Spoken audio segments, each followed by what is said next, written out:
जय जैन दोस्तों। आज मैं आपको मुकुट सप्तमी व्रत की कहानी सुनाऊंगी।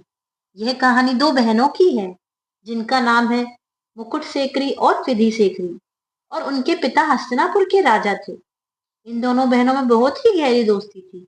वे दोनों बहनें बेस्ट फ्रेंड के जैसे रहती थी, एक दूसरे के बिना एक मिनट भी नहीं रह पाती थी। और जब वे दोनों बड़ी हुई तब भी उनकी दोस्ती वैसी ही थी और उन दोनों बहनों ने एक ही राजकुमार के साथ शादी कर ली। शादी के बाद भी वह एक दूसरे के साथ बहुत ही ध्यान से रहती थी और अपने परिवार की सेवा भी करती थी। एक दिन चार रिद्धिधारी मुनिराज उनके शहर में आहार के लिए आए और उन दोनों बहनों ने और राजकुमार ने भी बहुत ही अच्छे से उनका आहार करवाया। फिर राजकुमार ने पूछा कि मुनिराज, इन दोनों बहनों में इतना प्रेम क्यों है? तब मुनिराज ने बताया कि ये दोनों बहनें उनके पिछले जन्म में सहेली थी।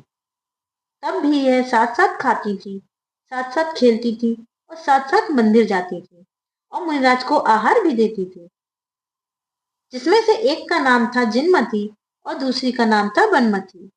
एक बार उन दोनों के गांव में मुनिराज आए और वह दोनों भी उनके प्रवचन सुनने गए। मुनिराज ने उनके उपदेश में मुकुट सप्तमी के व्रत के बारे में बताया तो दोनों बहनें यह व्रत करने लगी। एक दिन वे दोनों वन में खेल रही थी और वहां पर एक सांप आया और उसने दोनों को काट लिया और उन दोनों ने नमोकार मंत्र का जाप करते करते प्राण त्याग दिए। शांत भाव से मरने के कारण वे दोनों देव बनी और अपनी आयु पूर्ण करके ये दोनों बहनें बनी हैं। इसलिए इन दोनों में इतना प्रेम है। अपनी पिछली भक्त की कहानी सुनकर उनके भाव जाग गए और उन्होंने फिर से मुकुट सप्तमी व्रत लिया। यह व्रत श्रावण महीने में शुक्ल पक्ष की सप्तमी के दिन लिया जाता है और षष्ठी को यानी कि सप्तमी के एक दिन पहले एकासन और शाम को 48 मिनट के लिए सामायिक करना होता है और अगले दिन यानी कि सप्तमी को सुबह सुबह भगवान की पूजा अर्चना और पूरे दिन उपवास यानी कि अन्न और जल का त्याग और पार्श्वनाथ भगवान की पूजा जाप करना चाहिए और पार्श्वनाथ भगवान का स्तोत्र भी पढ़ना चाहिए। सुबह सुबह, दोपहर में और शाम को 3 बार सामायिक करना चाहिए और 2 मंत्रों की जाप करना चाहिए। ओम ह्रीं श्रीं पार्श्वनाथाय नमः। ओम ह्रीं श्रीं मुनीश्वरनाथाय नमः।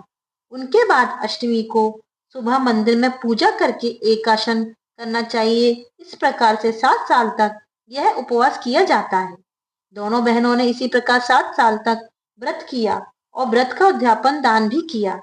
इस प्रकार व्रत के प्रभाव से वे दोनों ने इस भव में अपनी आयु के अंतिम दिनों में शांत भाव से समाधि मरण किया और 16वें स्वर्ग में इंद्र और प्रतींद्र बनी और आगे भी यह फिर से मनुष्य जन्म लेंगी और राजा बनकर मोक्ष को प्राप्त करेंगी।